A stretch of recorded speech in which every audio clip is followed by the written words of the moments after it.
Assalamualaikum warahmatullahi wabarakatuh. Selamat datang di praktikum kedua statistika, materi uji hipotesis satu populasi dan dua populasi. Tujuan dari praktikum kali ini, yang pertama, praktikan dapat memahami pengujian hipotesis melalui suatu parameter populasi dengan menggunakan uji Z atau uji T untuk satu sampel. Yang kedua, praktikan dapat memutuskan apakah hipotesis ditolak atau tidak ditolak. Yang ketiga, praktikan dapat mengetahui pengolahan data pada uji hipotesis dua populasi. Yang keempat, praktikan mampu menginterpretasikan hasil pengolahan data pada uji hipotesis dua populasi. Hipotesis dan uji hipotesis. Hipotesis merupakan suatu pernyataan yang masih lemah keberadaannya dan perlu dibuktikan, atau dugaan yang sifatnya masih sementara. Hipotesis selalu berkaitan dengan parameter populasi. Uji hipotesis adalah cabang ilmu statistika inferensial yang dipergunakan untuk menguji kebenaran suatu pernyataan secara statistik dan menarik kesimpulan apakah menerima atau menolak pernyataan tersebut. Untuk hipotesis sendiri dibagi menjadi dua. Yang pertama ada hipotesis 0 atau H0. Hipotesis ini berlaku umum seperti praduga awal. Persyaratan yang diasumsikan benar, kecuali ada bukti yang kuat untuk membantahnya.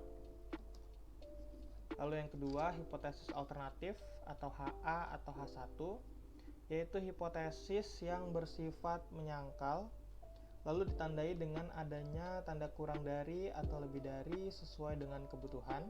Biasanya digunakan untuk membantah H0. Lalu pernyataan akan dinyatakan benar jika hipotesis 0 atau H0 berhasil ditolak, sehingga hipotesis alternatif atau HA atau H1 dapat diterima. Untuk uji hipotesis sendiri juga dibagi menjadi dua. Yang pertama ada uji hipotesis satu populasi, dan yang kedua ada uji hipotesis dua populasi. Untuk uji hipotesis satu populasi itu menggunakan uji Z dan uji T. Untuk uji Z digunakan apabila standar deviasi dari populasi diketahui dan nilai N atau jumlah data itu lebih dari 30. Selanjutnya, uji T digunakan apabila standar deviasi populasi tidak diketahui dan nilai N atau jumlah data kurang dari 30. Lalu yang kedua ada uji hipotesis dua populasi. Untuk uji hipotesis dua populasi juga memiliki dua jenis uji. Yang pertama ada uji two sample T independent. Uji two sample T independent ini merupakan uji perbandingan atau uji komparatif. Uji two sample T independent ini berasal dari beda dua sampel yang tidak memiliki hubungan atau independen, lalu dua kelompok yang anggotanya berbeda satu dengan yang lain. Kriteria datanya, populasi harus bersifat independen atau tidak berhubungan, lalu sampel acak dari distribusi normal. Yang kedua dari uji hipotesis dua populasi yaitu uji two sample T paired, atau bisa disebut juga uji beda dua sampel yang berpasangan. Sampel berpasangan merupakan subjek yang sama, namun mengalami perlakuan yang berbeda. Untuk kriteria datanya, sampel saling berhubungan atau dependent atau berpasangan. Lalu sampel juga acak dari distribusi normal. Berikutnya terdapat langkah dalam pengambilan keputusan pada uji hipotesis satu populasi dan dua populasi. Yang pertama, jika nilai T hitung kurang dari nilai T tabel 5% atau nilai p-value lebih besar dari alfa 5%, maka terima H0.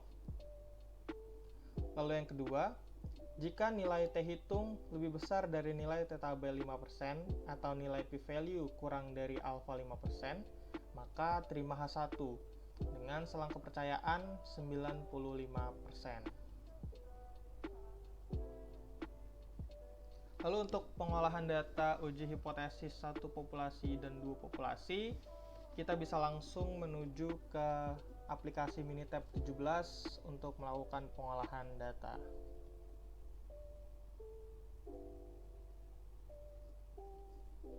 Berikutnya, saya akan menjelaskan terkait dengan penugasan. Yang pertama yaitu tugas individu, membuat langkah-langkah uji hipotesis berupa screenshot beserta keterangan. Lalu yang dibuat adalah langkah-langkah uji hipotesis satu populasi, one sample T dan one proportion. Dan yang kedua, langkah-langkah uji hipotesis dua populasi, two sample T independent dan two sample T paired. Untuk data tugas individu ini terdapat pada file Excel praktikum di sheets tugas. Selanjutnya untuk tugas kelompok, membuat laporan materi 2 dan materi 3.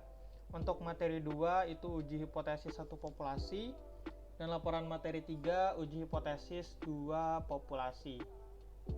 Pengerjaan tugas kelompok ini dilakukan oleh kelompok 5, kelompok 6, kelompok 7, dan kelompok 8.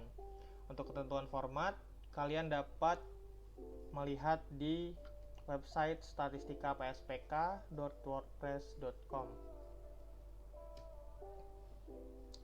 Terkait dengan pengumpulan tugas, yang pertama, tugas individu dikumpulkan paling lambat H-1 sebelum praktikum selanjutnya dimulai. Paling lambat pukul 18.00 waktu Indonesia Barat. File dikirim dalam bentuk soft file, kirim ke email asisten masing-masing melalui chat kelompok.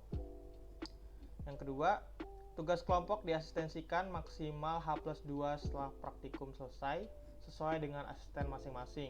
Untuk tugas kelompok ini, pengumpulannya sama seperti tugas individu. Lalu berikut merupakan format pengiriman subjek dan nama file. Dapat dilihat di sini. Untuk asistensi laporan kelompok itu dapat dilakukan minimal 1 kali dan kondisional. Untuk pembagian asisten dapat sesuai dengan kelompok yang telah dibagikan. Berikut daftar email asisten tiap kelompok. Nantinya penugasan yang telah dikerjakan dapat dikirimkan ke email asisten ini. Baik, itu saja yang dapat saya sampaikan pada pemaparan materi uji hipotesis 1 dan 2 populasi pada siang hari ini. Terima kasih atas perhatiannya. Kurang lebihnya mohon maaf. Saya tutup. Wassalamualaikum warahmatullahi wabarakatuh.